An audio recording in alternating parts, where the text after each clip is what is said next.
एक नरसी नाम के सेठ थे, मेहता थे, और वो बड़े धनवान थे। 56 करोड़ की संपत्ति थी उनके पास। 56 करोड़ की संपत्ति, आज से लगभग 500-600 वर्ष पहले। और कंजूस इतना था कि चवन्नी खर्च नहीं करे, दान भी करना भूल गया। और ये माया जब बढ़ जाती है, ये इंसान को दबा लेती है। परमात्मा कहते हैं इस माया को अपने ऊपर ना रखो, इसके ऊपर रहो। मोटरसाइकिल को सिर पे नहीं उठाना चाहिए, उसके ऊपर बैठकर चलना चाहिए। वो मोटरसाइकिल को सिर पर रखे हुए था, तो वह उसकी मूर्खता थी। परमात्मा ने उस दलदल से उस प्यारी आत्मा को निकालना था। और नरसिंह जी श्री कृष्ण जी के परम भक्त थे और दान करना बिल्कुल छोड़ दिया था। 56 करोड़ उसकी संपत्ति थी और साथ में उसकी हुंडी चलती थी। हुंडी माने जैसे आजकल बैंक हैं और बैंकों में ड्राफ्ट बनाए जाते हैं। यहाँ बैंक में पैसा जमा करा दो, जिसके नाम ड्राफ्ट हो वही ड्राफ्ट को कैश करेगा। उसको चाहे रास्ते में कोई छीन भी ले, उसके साइन के बिना वो कैश नहीं करेगा, वो होगा ही नहीं कैश। तो इसलिए वो पैसे साथ ना ले जा करके ड्राफ्ट ले जाते, कागज सा होता है, चेक सा, और अगले बैंक में उसको जमा कर दिया जाता है। फिर वो वेरीफाई करके उसको कैश करते हैं। ऐसे हुंडी होती थी राजा की तरफ से, सरकार की तरफ से। ऐसे धनवान व्यक्तियों को कुछ सीमा बनाई थी कि 1000, 2000, 10,000 तक की आप हुंडी एक वर्ष में बना सकते हो, ड्राफ्ट बना सकते हो। वो क्या करते थे, पैसे रख लेते थे और अगले जिस शहर में उसने जाना था, किसी यात्री ने या सेठ ने, उस शहर में भी ऐसे हुंडी अलाउड होती थी किसी को बनाना, तो उसी के नाम ही बनाई जा सकती थी। और उन दोनों के आपस में प्रमाण पत्र होते थे, उनके सारे कागजात उनके एक दूसरे के पास होते थे। सचमुच ये रिकॉग्नाइज्ड हुंडी बनाने वाला है। तो ऐसे उनमें से भी एक था, वो दरियों में से। उसकी धर्मपत्नी कुछ धार्मिक ज़्यादा थी। उसने कहा कि सभी व्यक्ति नगर गांव के गंगा स्नान करने जा रहे हैं, गंगा घाट पे, मुझे भी चलना है, मैंने भी जाना है, कुछ पैसे दे दो। वो कहने लगा पैसे का क्या करेगी, चल मैं भी साथ चलता हूँ। उसने सोचा यह घना खर्च करेगी, मैं थोड़े में काम चला दूंगा। पैदल ले गया वहाँ से लेकर गंगा घाट तक। और जब स्नान करने लगे, वहाँ ब्राह्मण विपर आ जाते हैं और कहते हैं भाई महात्मा के स्नान करने वाले, पहले कुछ दान दे तब तुम्हारा स्नान लगेगा। अब ऐसे उसके पास भी आगे परमात्मा खुद एक विपर रूप बना के और कहा सेठ जी दान करो, कुछ दान करो तब आपका स्नान लगेगा, वैसे स्नान से क्या फायदा।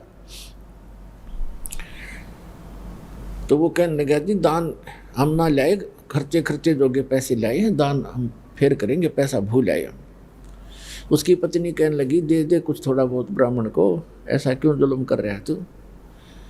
कहने लगा चुप रह, तू घड़ी ना बोल रहा है, चुप। नान लग गया। पंडित जी ने फिर कहा कि भाई निरा पानी में गोते मारने तो बात ना बना, कुछ धन का दान कर सेठ जी।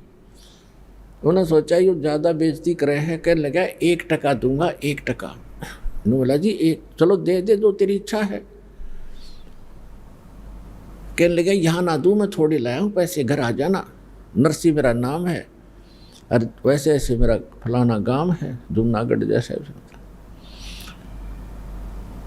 और वहाँ आ जाना, सब जानते हैं मुझे। बोला जी ठीक है, चल प्रॉमिस पक्का है, पक्का पक्का। बोला ठीक है। अब वो स्नान नहा धो के आ गए घर पे। अब उन्होंने तो जाकर गठड़ी रखी थी घर में यात्रा से, पीछे से परमात्मा पहुंच गए विपर रूप उन्होंने न्यू। दरवाजा खटखटाया, नौकर आया। हाँ जी बोलो ब्राह्मण। बोलो महात्मा जी क्या बात है? कि भाई सेठ जी से कहिए, सेठ जी से कहना मेरा एक दान स्वीकार करके आया था वो, और कहना वो ब्राह्मण अपना दान दक्षिणा लेने आया है, कृपा दे में फिर जाना है। नौकर ने जाके कहा जी कोई ब्राह्मण आया है, आपने गंगा जी पर उनको कुछ दान करने का प्रॉमिस किया था, वो अपना दान मांग रहा है। अब सेठ जी ने सोचा ये तो भाई चिपक गया, यहाँ भी आप मेरा कमबख्त। उसने क्या विचार ला कि आज इस यू यहाँ 1 टका मांगना आ गया, कल नहीं यो 2 टके मांगेगा, फिर यो 100 रुपये की ऐसे ही पीछे पड़ लेगा, इसने तो रास्ता मिल गया ये। तो सेठ जी ने कहा कि कह दे उसको ब्राह्मण को कि विश्राम कर, 2 दिन बाद आना, अभी सेठ जी थके हारे आए हैं, विश्राम करेंगे। नौकर ने ऐसा ही कह दिया। तो ब्राह्मण ने कहा, ब्राह्मण रूप में परमात्मा ने कहा ठीक है भाई, परसों ले जाऊंगा मैं और यहीं विश्राम करता हूँ, इसके बाग में लेट जाता हूँ। सेठ का बाग था, उसमें खावा फल फ्रूट बिछा गए, चद्दर लेट गए भगवान। अब सेठ जी को बताया गया, सेठ जी ने पूछा गया वो? अगर नहीं जी वो तो सामने लेट गया, बाग में लेटा हुआ है। अब जब तीसरा दिन हुआ फिर जाके दरवाज़ा खटखटाया कि भाई कहना सेठ जी को मेरा दान दक्षिणा दे, फिर मैंने और भी बहुत काम है। अब सेठ जी ने कहा यूं कह दो कि सेठ तो मर गया, मृत्यु को प्राप्त हो गया। अब उसने जाके नौकर ने कह दिया कि हमारे सेठ जी की मृत्यु होगी ब्राह्मण, हम बहुत दुखी हैं, आप जाओ। तो ब्राह्मण वेशधारी परमात्मा कहते हैं भाई यूं कैसे जाऊं, मेरा यजमान मर गया, अब तो अंतिम संस्कार करवा के जाऊंगा मैं। अब उन्होंने कहा जी वो तो ऐसे ऐसे कह रहा। सेठ जी ने बोला अच्छा जंद पीछे पड़ाई, तो ऐसे करो मेरी लकड़ियां ढोना शुरू कर दो, लकड़ियां, उसको महसूस होगा कि सचमुच मर गया। और 10-20 जो नौकर थे 5-7 लग गए लकड़ियां उठा कर चलने। अब नगर का सेठ मर जा, सारा गांव इकट्ठा हो जाया कर नगर इतनी भी ना सोचे मूर्खा ने। वो 3-4 जने लकड़ ढोए, फिर कहने लगा जी क्या करे, क्या हो गया? कि वो तो यहीं खड़ा है, भी कोई बात ना, अंतिम संस्कार हो लेगा तभी जाऊँगा। कहा मेरी अर्थी उठाओ, मेरे लिए उठा लो, मुझे रख कर जैसे मुर्दे को ले चलते। वो लेकर चल पड़े। भगवान ने भी उठा लिया किक्कर की लकड़ी इतनी मोटी और कंधे पर रख ली। चल भाई अपने सेठ को लकड़ी तो दे के ही जाऊँगा। अब चिता पे रख लिया, आग लगाने की को कहा था कि मत लाइयो, उन्हें ये तो कह दिया था कि नहीं मत लगा देना, कदे गलती कर दो। तो परमात्मा बोले भाई सेठ जी तू जीता मैं आ रहा, रकम बख्श मरे तो मत, आत्महत्या तो ना करे, 1 टके के पीछे, चल मैंने माफ़ कर दिया तेरा टका, मैं जा रहा हूँ। बोला सचमुच? कहा सचमुच। तब उठा सेठ जी, उस चिता पड़ते हैं, सारी लकड़ी उठवा ली, कहते सारी उठाओ वापस, इतना भी मत छोड़ना यहाँ पर। और पुण्यात्मा ये स्वाभाविक है, जब माया जिसके पास घनी हो जाती है या ऊपर बैठ जाती है और इतना कंजूस हो जाता है वो व्यक्ति, उसको कुछ भी आभास नहीं रहता, ऐसा नशा बन जाता है। अब सेठ जी ने सोचा बन गई बात, कटी टंटा गया और निकम्मा। अगले दिन गया सैर सपट्टे को घूमने को दूर, तो क्योंकि दिन का कमरा घर में बंद था, जंगल में घूमने गया सुबह सुबह। परमात्मा उससे पहले आ गया वापस, उसके वापस आने से पहले स्वयं आ गए नरसी रूप बना के एज इट इज। और नौकरों से कहा कि वो व्यक्ति जो 3 दिन से मुझे परेशान कर रहा था ब्राह्मण, आज वो मेरा रूप बना का होगा, और उसको धमका देना और बकवाद करे तो डंडे लगा देना, घना नहीं 1-2 छोटा लगा देना, और कह देना तू बहुरूपिया है, हमारे सेठ को ठगना चाहता है, हम सब जानते हैं तुझे। तो जो ही वो परमात्मा तो बैठ गए नरसी बन के गद्दी पे, नरसी आया सैर सपट्टे करता, नौकर खड़े थे, चारों ने पता था ये तो सचमुच आ गया। उन्हें कह रहा हो ₹2 वही खड़ा हो जा, अंदर मत आ जाइए। और वो उनका नाम ले ले कहता है अरे करोड़ी मिले हैं, तो स्वामी को धमकाता है कि हमने सब पता, तू जैसा स्वामी है वहीं खड़ा हो जाना, तेरे डंडे मार देंगे, आदेश हो गया है, तूने बहुत दुखी कर लिया हमारा सेठ तो अंदर बैठा है। अब उसके पैरों तले की धरती खिसक गई। सेठ जी का आज तक कर दिया काम इसने, अब ये एक नहीं सुने मेरी। अब उसने क्या किया, किसी वकील एडवोकेट का सहारा लिया और कोर्ट में केस कर दिया कि एक नकली नरसी बनकर मेरी संपत्ति हड़पना चाहता है। तत्कालीन उनको सम्मन हुए और नरसी बुला लिया, परमात्मा को वहीं तुरंत बुला लिया गया, सारी बही बोही कब्जे में कर ली गई। अब सामने गवाही हुई, जब जज ने पूछा कि भाई जो ओरिजिनल बतावा था अपने आप को, जो ओरिजिनल था, उससे पूछा कि इस बही में कोई ऐसा प्रमाण बोल पढ़ के सुन, वो हमें बता जो हम इसमें वेरीफाई करें कि तो सचमुच नरसी है, मालिक है। उसने बता दिया, 2-4 बातें याद थी, ऐसे ऐसे लड़की का विवाह किया था, उसमें इतना दान किया था, ऐसे लिखा है इसमें, एक समय ऐसा हुआ था। 2-4 बातें याद थी, घनी नहीं थी। फिर वो दूसरे परमात्मा से पूछा कि भी बोलो आप। परमात्मा ने सारी बही सुना दी, ए से लेकर जेड तक। अब वो ओरिजिनल नरसी तो डुप्लीकेट सिद्ध कर दिया कोर्ट ने, और परमात्मा ओरिजिनल नरसी कर दिया। अब नरसी बैठ गया माथा पकड़ कर जंगल में जाकर बरी में बाहर कि ये कौन से जन्म का दुश्मन था, मेरी सारी संपत्ति हड़प ली। फिर परमात्मा गए विपर रूप धारण करके, कहने लगे नरसी भक्त। उसने देखा कि हाँ बोल, ईब के चावे तो मेरे थे, ईब के चावे। तो कहने लगा मैं आपसे ये चाहता हूं कि आप अपना जीवन सुधार लो। सुधार दिया जीवन, तने मेरी सारी संपत्ति हड़प ली। परमात्मा बोले कि संपत्ति पहले भी मेरी थी या तेरा भूल थी, काया अपनी है नहीं, ये माया कहाँ से हो। जब तेरा शरीर अपना नहीं है मूर्ख, इन चांदी के सिक्कों को तू अपना मान रहा है, तेरी बुद्धि भ्रष्ट होगी। और चरण कमल में ध्यान रखो भाई, इन दोनों को खो, इनको भूल जा। नंगा आया जगत में, नंगा ही तू जावे, बीच में ख्वाबी ख्याल है, ये मन माया भरमावे। वो पृथ्वी पति चकवे गए, जिनके चक्कर चलंत, रावण सरीखे कौन गिने भाई, ऐसे गए अनंत। अगम निगम को खोज ले, बुद्धि विवेक विचार, उदय अस्त का राज मिले तो बिन नाम बेगार। तो परमात्मा ने कहा कि तुझे एक शर्त पर तुम्हें दे सकता हूं वापस। क्या के शर्त है तेरी, बता। कि आप इसको दान कर दो, आपके लिए बहुत भयंकर सिद्ध हो जाएगी। आपने तो कोड इकट्ठा कर लिया, अरे संतान तेरे नहीं, एक बेटी थी उसकी शादी कर दी, भले आदमी क्या करेगा इसका। तेरी मृत्यु के बाद ये तेरे हकीकी बांटेंगे, ये चाचे ताऊआ के भाई, और तो बनेगा गधा। ऐसे धन वैसे नहीं जुड़ता, ये तेने 2 के 20 बना रखे। मैं तेरे हित में कह रहा हूं भाई।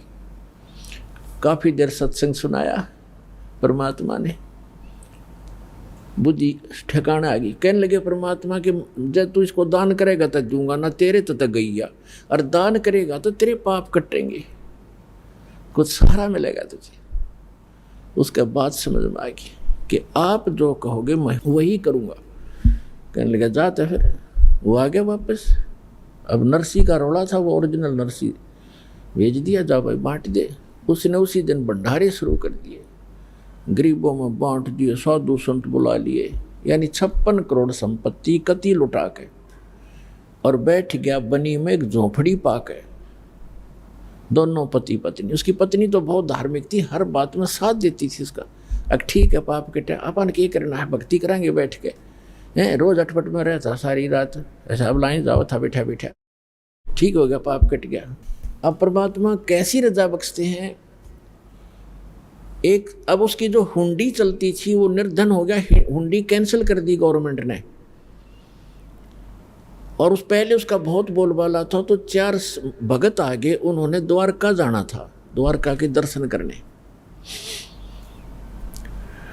द्वारका में जाना था, जगन्नाथ के मंदिर उधर द्वारका के जहाँ कबीर साहब, वो द्वारका जाना था। जैसे आजकल जाते हैं भ्रमित होकर के भगवान वहाँ रहा करते द्वारका में। द्वारका तो समुद्र में है, वैसे बाहर थोड़ा सा वैसे मंदिर बना रहे हैं अलग से, द्वारका तो खत्म हो ली थी, फिर भी वहाँ जाते हैं दर्शनार्थ श्रद्धालु। तो वो आए उस नगर में जहाँ नरसिंह रहता था, और उन्होंने पूछा कि भी नरसिंह जी का घर कौन सा है, महल कहाँ है, हमने हुंडी बनवानी है।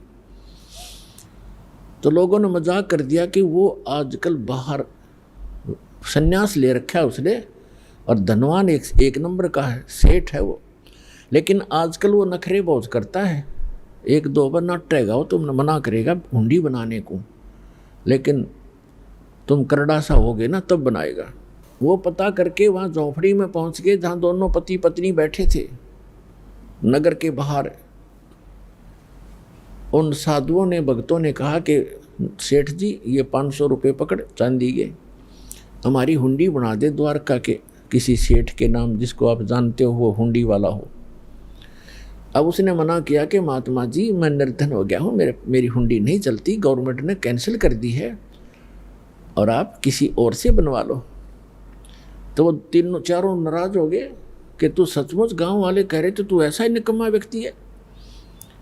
अब नरसिंह जी ने सोचा ये कोई अपशब्द कह देंगे, कोई श्राप दे देंगे, और लोगों ने मजाक बना रखा है मेरे साथ। अब मैं भगवान की तरफ चला हूँ तो मैं ढेर हो गया हैं, और जब मेरे पास धन था मैं ये सब मेरा आदर करते थे, लेकिन हमने अपने वचन पर रहना है। भगवान की ने जो कह दिया गुरुदेव ने, अब वो गुरु रूप में मानने लग गए उस विप्र को, वही उसी पर आधारित रहूँगा। तो उन्होंने सोचा कि कुछ कह देंगे अटपट मेरे तय, कोई शराब स्वरूप ना दे दे, ये भ्रमित कर रखे, अब मेरे कहने से मानेंगे नहीं।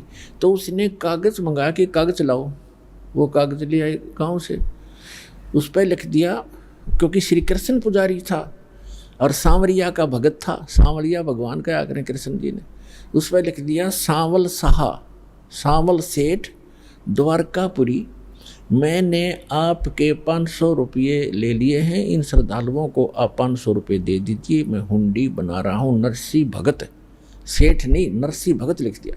अब वो चारों के चारों पहुँच गए कागज़ लेकर के, सारी द्वारका में जो भी पता था कि हुंडी बनाने वाले सेठ हैं उनके पास गए।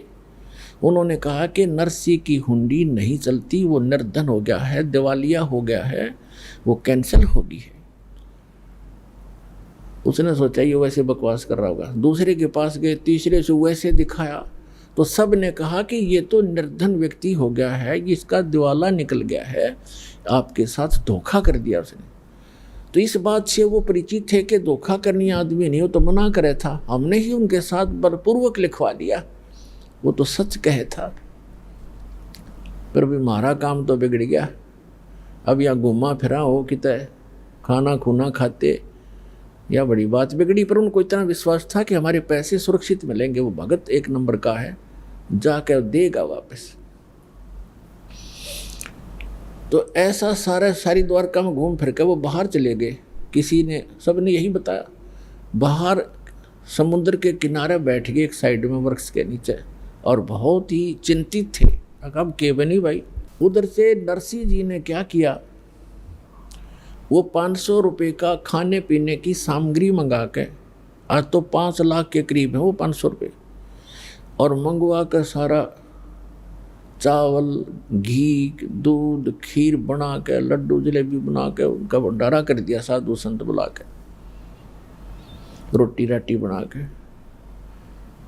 अब क्या हुआ कि नरसिंह जी ने देखा, भगवान से अर्ज लगाई, ध्यान मग्न हुए कि परमात्मा पहुंचे कि नहीं हुंडी लेकर साधुओं के पास। तो उन्हें क्या देखा, साधु ऐसे ही बैठे हैं, हुंडी पहुंचे नहीं भगवान। और बहुत पश्चाताप कर रहे हैं, दुखी हो रहे हैं। तब उसने नरसी ने अपनी पत्नी से पूछा कि जो 500 रुपये थे साधुओं के, उसमें से जो सामान मंगाया था कुछ बचा है क्या घर पे? उसने बताया कि जो रोटी बनाने के लिए सूखा आटा अलग रखते हैं, हमारे यहाँ पलोथन कहते हैं उसको, पलोथन, और उसमें लोई को लगाकर फिर ऐसे पोते थे, ऐसे रोटी बनाते थे। वो हाथ के ना चपता आटा, इसलिए वो थोड़ा सा आटा सफेद रह गया था, तो उसको पलोथन कहते हैं।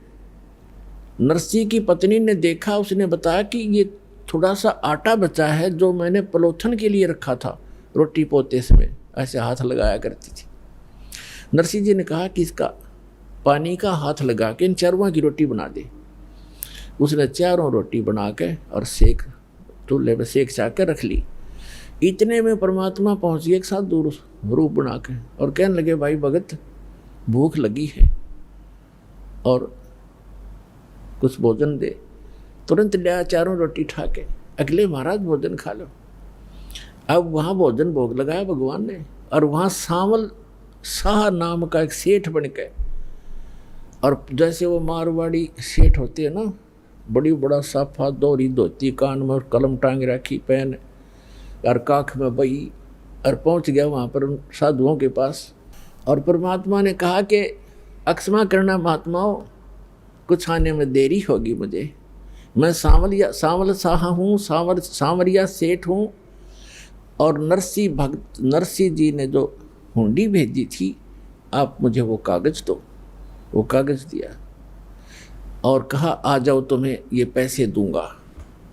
चांदी के सिक्के चला करते। वहाँ उस द्वारका के मेन बाजार में चौराहे पर कहा यहाँ चद्दर बिछा लो।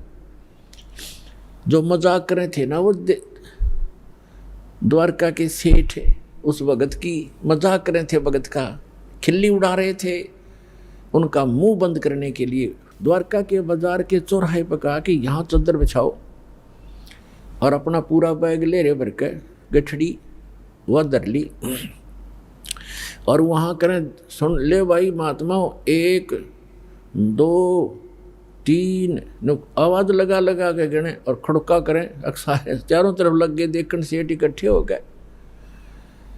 500 रुपये गिन दिए चांदी के, कति काचे काचे नए नए बिल्कुल जैसे आज ही बनकर आए हों, और कहा भाई नरसी जी को कह दिया उसका दास हाजिर रहेगा, चाहे करोड़ हुंडी दे दे, दास आगे खड़ा पाओगा। बोलो सतगुरुदेव।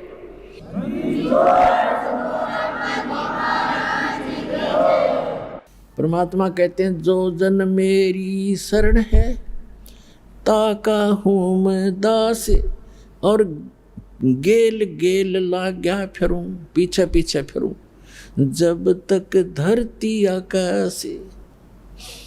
जो बच्चा गऊ की नजर में यूं साईं को संत, भक्तों के पीछे फिरे वो भक्त वत्सल भगवंत।